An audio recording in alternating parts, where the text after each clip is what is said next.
Let's head to the courts where the Sunshine Girls delivered an impressive performance against the England Roses.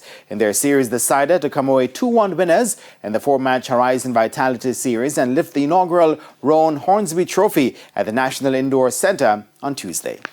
After an exciting 50-49 win on Monday to level the series, the Sunshine Girls came out shining bright from the opening whistle in the final lap of the 4-match series. After trailing 11-15 at the end of the first quarter, the girls rallied to take a 2-point lead at the halftime break, 28-26. At the end of the third quarter, the lead grew to 3 points, 42-39, with ace goal shooter Romelda Aiken-George and goal attack Shanice Beckford in top form. The girls, however, found another gear and the temperature went up a notch in the fourth quarter to leave the Roses clutching at thin air with their incisive passing and deadly accurate shooting. When the final buzzer went to an ecstatic crowd, the scoreline read 61-53 in favor of the Jamaicans, the largest margin of victory for the series. Standing captain Shamira Sterling Humphrey says the girls were boosted by the support from the fans. The environment was so good to be in, and how the fans cheered us on was something very commendable, and appreciate the fans because they're the ones that took us over the line. Captain of the England Roses, Fran Williams, acknowledged the Sunshine Girls were a difficult team to get the better of.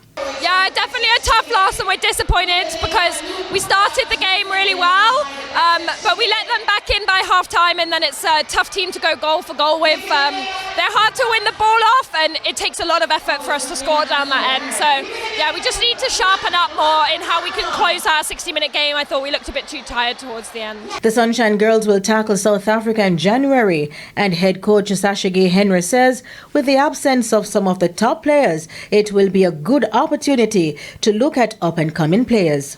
Definitely looking forward to it. For us, we're going back. We have to prepare the girls properly. We have to look at our physical, our mental, our tactical plays. It's going to be maybe a new squad. We don't have the entire squad back.